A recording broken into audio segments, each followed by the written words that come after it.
Assalamualaikum warahmatullahi wabarakatuh. Nama saya Siti Umi Syafiah binti Haji Abdul Wahab. Angka giliran 202112390130.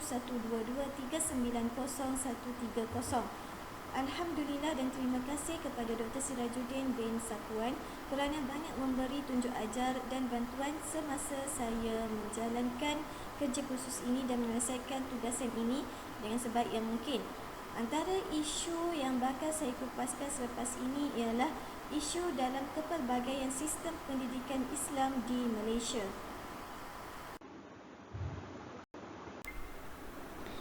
Baiklah, sebelum saya memulakan perbincangan mengenai isu kepelbagaian sistem pendidikan Islam di Malaysia, izinkan saya untuk menghuraikan sedikit pengenalan mengenai sistem pendidikan Islam di Malaysia. Sebagaimana kita ketahui dan sedia maklum, Islam mewajibkan ke atas setiap umatnya supaya menuntut ilmu, sama ada ilmu untuk kehidupan di dunia maupun untuk kehidupan di akhirat. Hal ini kerana seorang Muslim memerlukan kedua-dua ilmu berkenaan bagi mencapai kebahagiaan hidup di dunia dan di akhirat. Seperti mana Rasulullah SAW bersabda, "Talabul ilmi faridatun ala kulli muslim." Sabda Nabi bermaksud menuntut ilmu adalah satu kefarduan kepada setiap Muslim. Hal ini menunjukkan bahawa setiap Muslim wajib untuk menuntut ilmu, dan hal ini dikuatkan lagi dari firman Allah Subhanahu wa taala di dalam surah Al-Mujadalah pada ayat 11. A'udzubillahi minasyaitonir rajim. Ya ayyuhalladzina amanu idza qila lakum tafassahu fil majalis fafassahu yafsahillahu lakum wa idza qila anshuzu fanshuzu yarfa'illahu الذين آمنوا منكم والذين أوتوا العلم درجات والله بما تعملون خبير. Ayat yang telah saya bacakan tadi di dalam surah Al-Mujadalah pada ayat 11 jelas menunjukkan bahawa setiap orang yang berilmu akan diangkat darjatnya dan kedudukannya di sisi manusia. Kedua-dua ayat mengenai kefarduan menuntut ilmu menyatakan tentang kepentingan ilmu bagi seseorang individu, terutamanya bagi setiap umat Islam.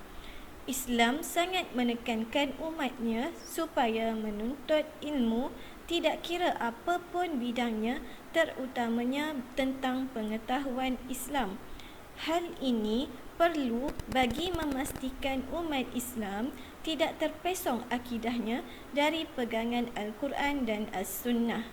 Namun, kepelbagaian sistem pendidikan di Malaysia telah mewujudkan pelbagai isu dalam hal ini. Seterusnya, definisi pendidikan Islam. Pendidikan Islam berasal daripada perkataan bahasa Arab iaitu tarbiyah yang membawa maksud memperbaiki, memimpin dan mentadbir. Menurut Al-Qardawi pada tahun 1982, pendidikan Islam ialah sesuatu ilmu bagi keseluruhan aspek kehidupan termasuk akal, hati, rohani, jasmani, akhlak dan tingkah laku. Manakala menurut Fathi Yakan pula pada tahun 1997, pendidikan Islam ialah satu proses membina individu dan masyarakat berdasarkan paksi Islam sama ada dalam aspek pegangan, pemikiran maupun perbuatan.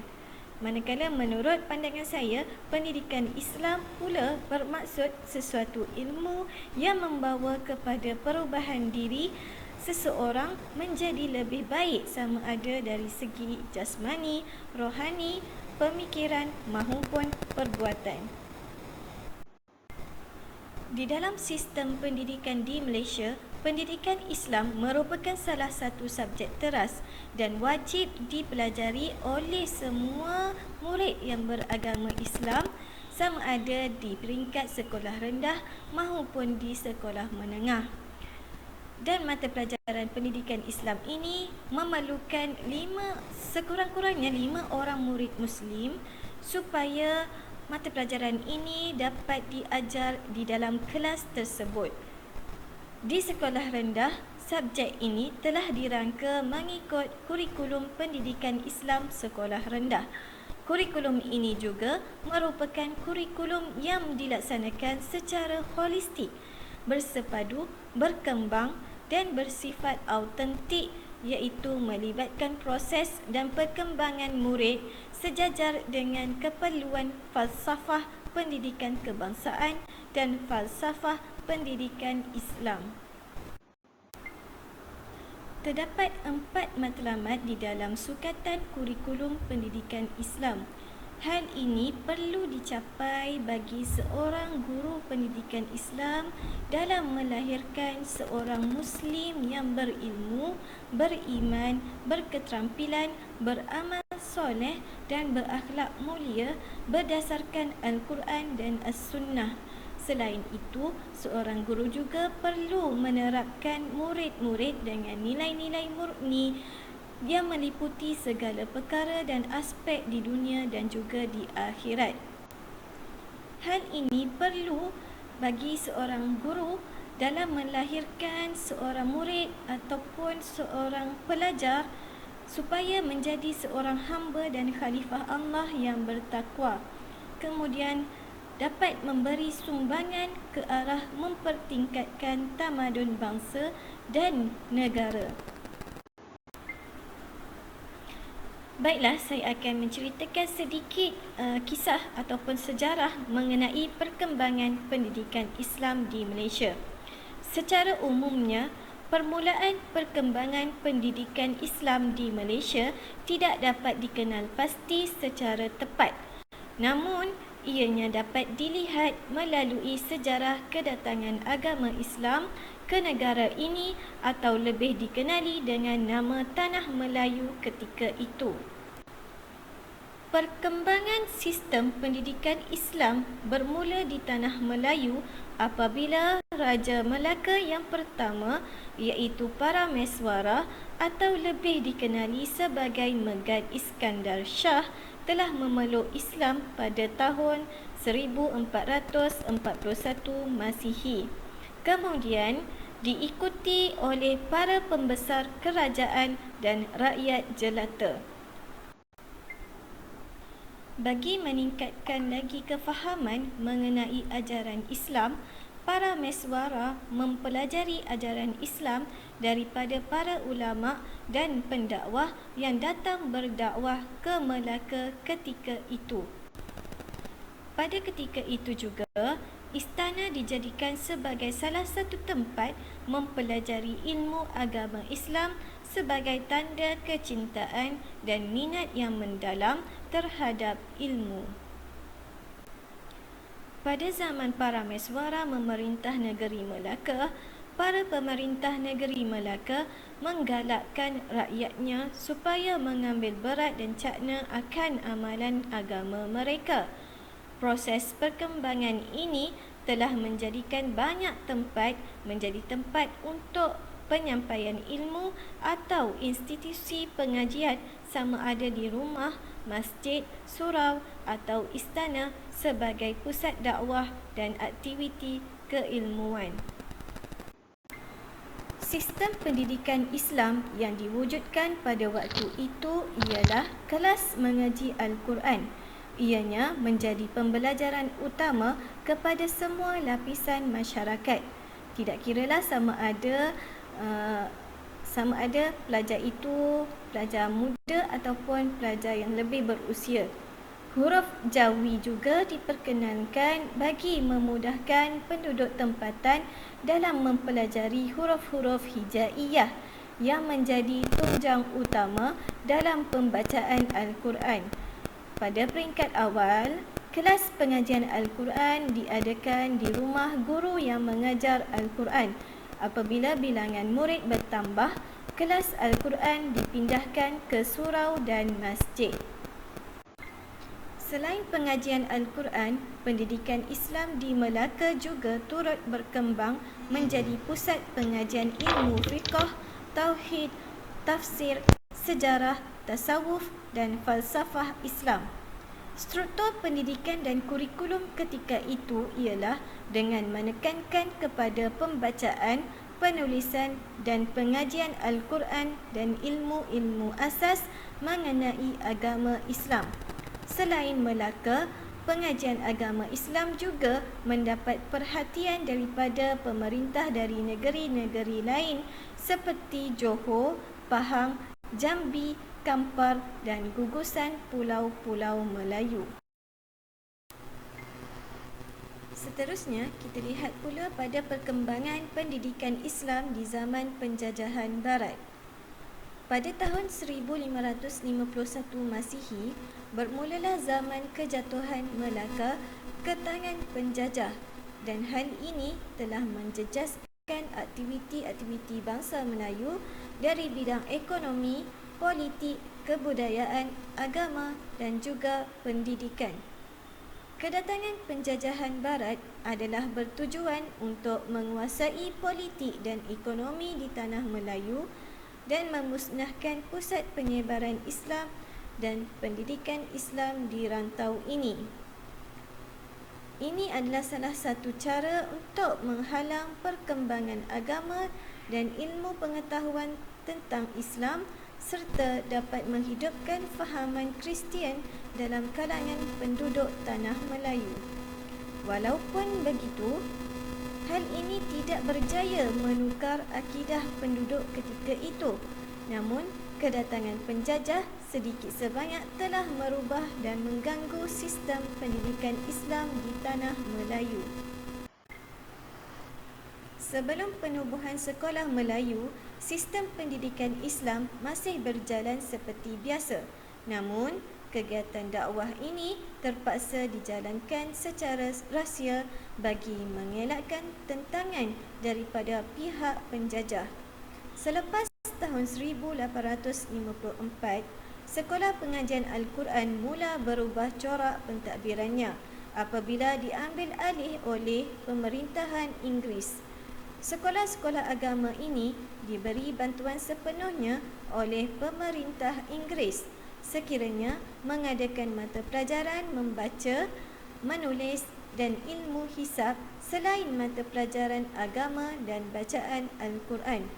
Sebuah bangunan digunakan bagi mengadakan sekolah Melayu pada waktu pagi dan sekolah Al-Quran pula dilaksanakan pada waktu petang di bangunan yang sama.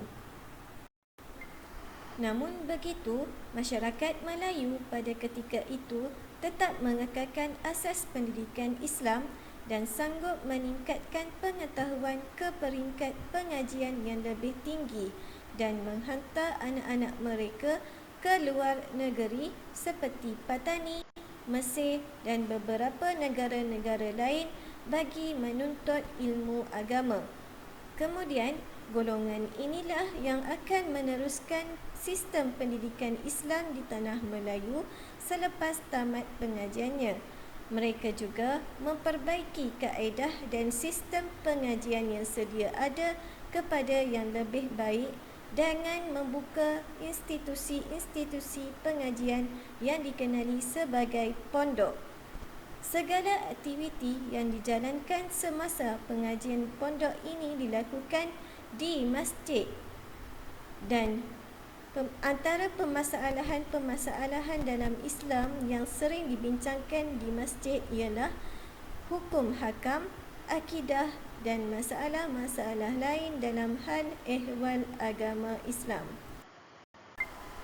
Kemudian, ketika berlakunya gerakan Islah di Timur Tengah, sistem pengajian pondok ini diperkemaskan lagi dengan sistem madrasah atau sekolah agama yang dilengkapi dengan infrastruktur yang lebih lengkap, iaitu bangunan sekolah, asrama dan juga pejabat pentadbiran.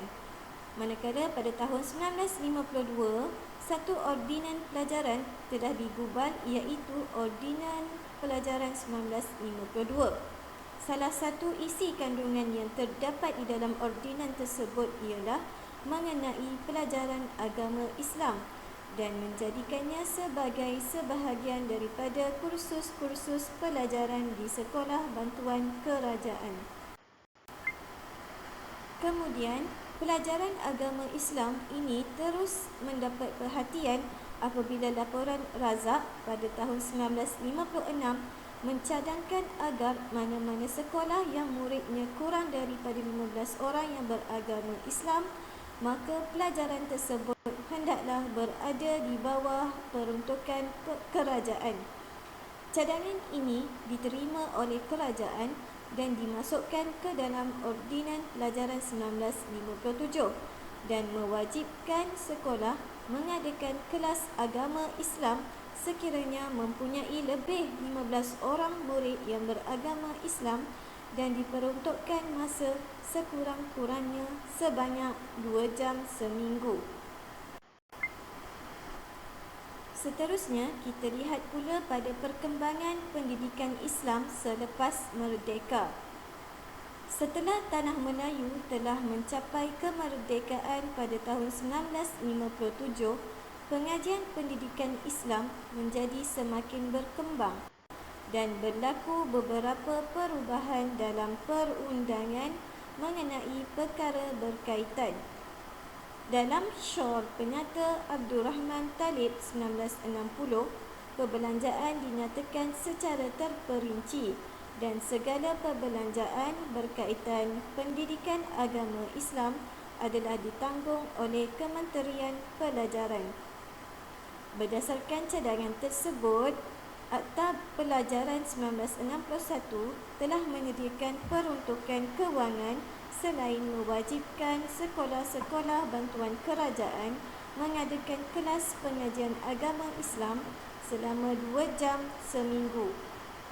Manakala pada tahun 1962 pula, pelajaran agama Islam telah dimasukkan dalam jadual waktu pelajaran biasa dengan peruntukan masa pengajaran dan pembelajaran sebanyak 120 minit seminggu. Melalui pelaksanaan Akta Pelajaran 1961, guru-guru agama yang bertauliah juga dilantik bagi mengajar mata pelajaran agama Islam dan menjamin semua murid Islam akan mendapat pendidikan Islam selama 11 tahun, iaitu 6 tahun di sekolah rendah dan 5 tahun di sekolah menengah. Sukatan mata pelajaran agama Islam ini perlu dipersetujui oleh Majlis Raja-Raja sebelum dilaksanakan di sekolah.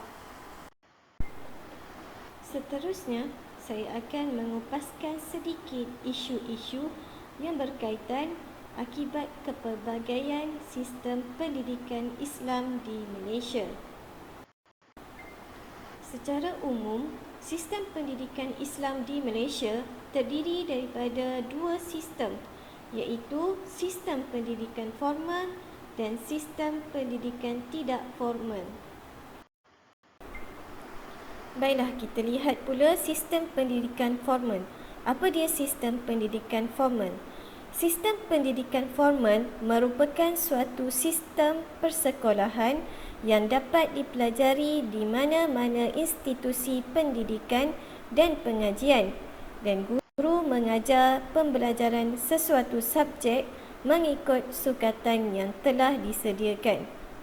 Sistem pendidikan formal terbahagi kepada 3 peringkat pelaksanaan, iaitu sistem pendidikan Islam prasekolah, sistem persekolahan Islam dan sistem pengajian tinggi Islam. Pendidikan secara formal perlulah bermula dari peringkat asas sehingga ke peringkat tertinggi. Ianya sesuai dengan perkembangan murid-murid. Perkembangan ini diperlukan supaya murid-murid mampu bersaing dengan sistem pendidikan sekular yang sedia ada. Antara isu yang terdapat di dalam sistem pendidikan Islam secara formal ialah yang pertama, pembelajaran secara klasik dan formal membuatkan murid tidak berminat dalam sesuatu subjek. Dan yang kedua ialah kekurangan kemahiran teknologi dalam kalangan guru. Isu pertama ialah pembelajaran secara klasik dan formal membuatkan murid tidak berminat. Pada abad ke-21 ini, murid-murid tidak lagi menggemari sistem pendidikan secara klasik di mana penyampaian ilmu hanya dilakukan di dalam kelas sahaja dan hanya menggunakan komunikasi sehala, iaitu guru sahaja yang mengajar di depan, manakala murid-murid hanya menulis nota ataupun menyalin apa yang guru beritahu di hadapan. Hal ini akan mengakibatkan murid-murid tidak dapat memahami sesuatu ilmu tersebut dengan baik. Sebagai seorang guru, kita perlulah mencari dan mencipta suasana pembelajaran yang menyeronokkan bagi menarik minat murid-murid. Guru-guru perlulah mempelbagaikan kaedah pengajaran supaya murid dapat memahami sukatan isi pelajaran dan sekaligus melaksanakan tugasan yang diberi dengan baik. Hal ini akan mewujudkan komunikasi yang baik antara guru dan murid. Dan isu yang kedua di dalam sistem pendidikan secara formal ialah kekurangan kemahiran penggunaan teknologi dalam kalangan guru. Tidak dinafikan terdapat segelintir guru kurang mahir dalam penggunaan teknologi dalam penyampaian ilmu. Hal ini juga akan mengakibatkan murid akan kehilangan minat terhadap sesuatu pelajaran apabila guru hanya membaca apa yang terkandung di dalam buku teks tanpa meneroka alatan-alatan teknologi yang terkini. Guru-guru perlulah diberi kursus secara berkala mengenai kemahiran teknologi bagi membantu dalam penyampaian ataupun dalam penyediaan bahan-bahan PDPC yang menarik dengan menggunakan komputer dan sebagainya. Sistem pendidikan Islam yang kedua ialah sistem pendidikan tidak formal. Sistem pendidikan tidak formal ini boleh berlaku pada bila-bila masa dan di mana-mana sahaja. Melalui sistem ini, pendidikan Islam dapat diperoleh melalui pelbagai kaedah dan medium. Asas kepada sistem pendidikan Islam secara tidak formal boleh diperoleh melalui aktiviti-aktiviti atau program-program yang dijalankan di masjid, surau atau pondok. Sistem pendidikan tidak formal ini juga diperluaskan lagi dengan penggunaan alat-alat teknologi yang terkini dalam penyebaran agama Islam seperti internet, Facebook, stesen-stesen radio, siaran televisyen dan sebagainya.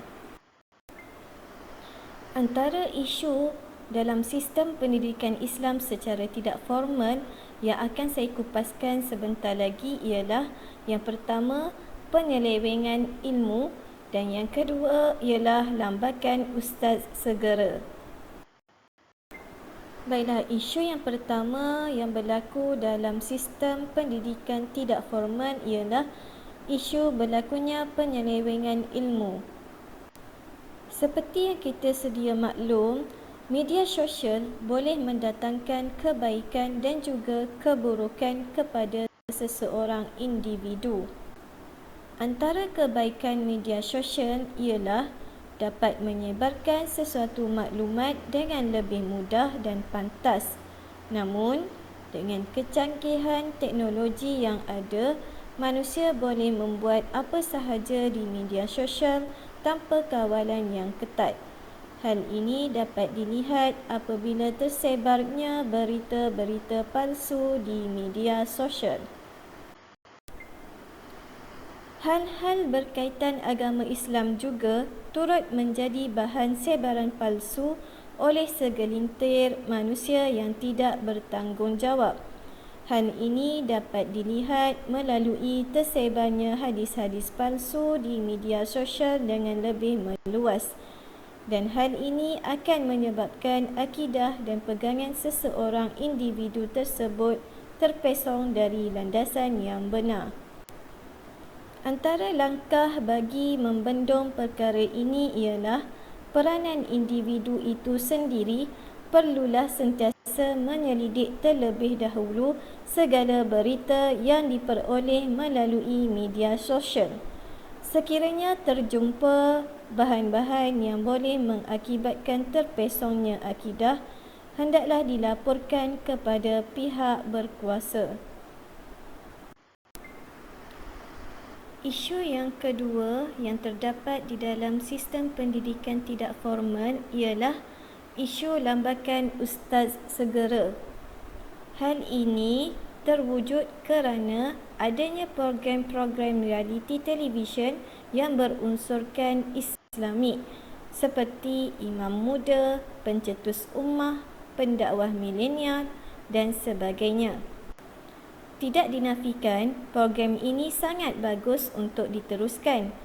Hal ini kerana dengan adanya rancangan ini bukan sahaja dapat menyampaikan ilmu tentang agama Islam, bahkan dapat juga menarik minat golongan muda dalam mendekati dan mendalami ilmu tentang Islam. Namun, rancangan ini juga boleh mencetus keburukan apabila ada segelintir yang menyertai program ini semata-mata untuk mengejar populariti dan juga nama. Hal ini akan menjadi lebih bertambah buruk sekiranya peserta terbabit bukanlah dari bidang agama dan tidak mahir langsung dalam penyampaian ilmu agama. Bagi membendung permasalahan ini, pihak penerbit perlulah menetapkan syarat hanya yang berkelayakan dalam bidangnya sahaja yang layak menyertai pertandingan atau program berkenaan. Selain itu, para peserta perlulah dibimbing dan diberikan kursus secara berkala bagi memantapkan lagi ilmu pengetahuan tentang Islam. Sebagai kesimpulannya, penambahbaikan dalam sistem pendidikan sangat perlu dititikberatkan terutama bagi kurikulum pendidikan Islam. Kurikulum pendidikan Islam mestilah diselaraskan bagi semua sekolah termasuk sekolah sistem pondok. Hal ini perlu bagi memastikan akidah murid-murid tidak akan terpesong dari landasan yang benar. Hal ini bertepatan dengan matlamat kurikulum pendidikan Islam. Objektif pembelajaran dapat dicapai dan diperoleh segala apa yang dipelajari mengikut sukatan pelajaran di sekolah, kemudian mengaplikasikannya dan mempraktikkannya dalam kehidupan harian. Seterusnya, dengan adanya kurikulum ini secara tidak langsung dapat melahirkan modal insan yang bukan sahaja cemerlang di dunia, bahkan juga cemerlang di akhirat.